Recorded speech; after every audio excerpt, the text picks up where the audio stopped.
What's something that's not a cult but feels like a cult? Salesforce. No, I don't want to build a community, go hiking or join 100 online classes to learn the basics. Make a couple of well-explained, to-the-point training videos FFS.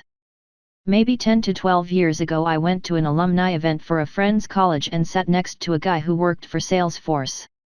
I know this because that's how he introduced himself.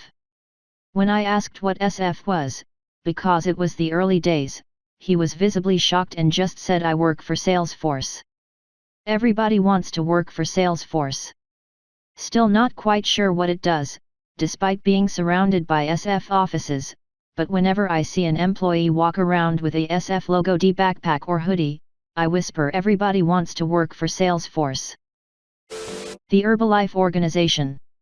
They were charged with being a pyramid scheme, but they still operate in a similar way. There are several people I grew up with who became hooked on it, and they definitely act like they're in a cult. I worked with a Herbalife rep and we got along well until one day we were talking about the gym and he was giving me tips. The conversation ended up as a sales pitch for me to buy the products he was selling, and I honestly didn't talk to him much after that. I've had to stop talking to a friend because her BF sells CBD through an MLM. She makes a shit ton of money training and selling horses and is a big name in her profession. Why she lets him do this shit, I do not know.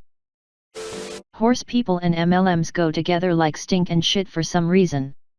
It seems like after I hit 40 all my trainer/instructor friends went the MLM route for a side hustle. Some of them are pretty successful trainers.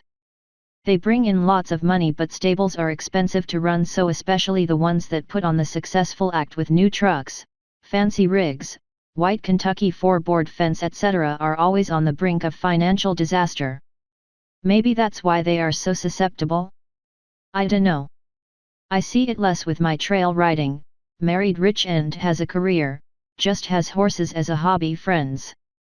But the ones trying to make a career out of horses or stay on top in their discipline that don't have a well-off spouse footing the bill. Holy shit. So many MLMers. Some workplaces. The ones that push the "we're all family here" attitude especially. I worked in a place that tried to convince the employees we were a family. They basically meant that they would abuse you and expect you to take it, because family. They actively discourage current employees from socializing with former employees. If an employee left because he was fired, it was because he was a bad example to the others and had to be excised from the group. If an employee left because he got fed up and quit, it was because he was a bad apple anyway, but they had not legitimate reason to fire him yet. Either way, that former employee is no longer one of us and should be avoided at all costs. One employee was chastised for liking too many of a former employee's FB posts. I was employed by a company exactly like this. He was a photographer with his hands in a lot of other things. He hired young, cute women and tried to convince us all we were family while totally ignoring the fact that we had actual families. When I left, an employee said they had a whole meeting about how terrible I was and they wanted me gone anyway. His online fans think he is just the bee's knees. It drives me insane. This dude emotionally and verbally abused, overworked, and grossly underpaid all of us. Fucking awful. Think it honestly may have given me mild PTSD. Oh man. You're giving me flashbacks. Old boss was extremely popular with clients, but he followed the same ideals your boss had. We had a very small staff of 4, and quitting time was 5 o'clock. However, he always took another 10 to 15 minutes to close up the office since he was the manager. The other staff were expected to just sit around and wait for him to finish, off the clock of course, so we could all walk to the station together, cause family. The kicker was that his place was about 5 minutes from the office by train, and the rest of ours were at least 30 minutes away. MLMs, but especially Mary Kay. I went to a convention once as the guest of a consultant because she was trying to get me to join. It was very step forward. Also, she didn't tell me you were expected to dress up, so I showed up in jeans and a hoodie. Did they actually tell you in advance it was a convention? My experience with that was when my friend gave me the line and asked me if I'd be willing to be a practice model while someone gave me a makeover. It ended up being an hours-long award ceremony where the women wept over how MK changed their lives and made them successful business people. They thought my eyes watering from all the yawning was tears of joy and tried to recruit me.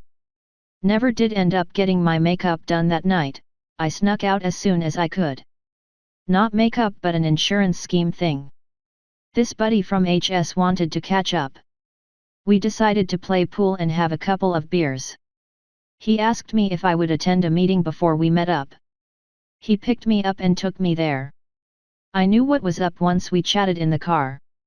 Still was kind of shady to do it like that. I'm sure they are trained to do it like that, otherwise people wouldn't want to go to the meeting. Edit. Was World Financial Group. The presentation made some sort of sense and I'm sure the products work, I'm just not into it. I have a job. I'm not trying to spend a bunch of my free time on products and services I genuinely don't care about. I have to be passionate about something in order to sell to people and especially don't like bothering family and friends. Some of us are lambs, some of us are lions. I'm not a lamb. That's essentially what I said to my buddy after we got back into his car to play pool. We hung out a bunch more after that, but then he shortly stopped returning my messages. I just went through at least 24 top replies and shocked Burning Man isn't listed. Y'all burners are fucking weird. Source? I was 1/m1 who has critical thoughts about how things work yet have found ideas are only cool if you're popular. This is fascinating. I've wanted to go for a long time for the music and art, but could not stand the vibe people got about it who went. I remember friends going and suddenly totally changing their friend groups. And a friend saying he's cool, he's a burner. It's really sad to me though. I'm a lover of less commercial electronic music and would love to see the amazing art and cars, but I feel like I'd find the burners the most exhausting aspect. Only really because they preach being yourself and yet they all kind of look/act the same.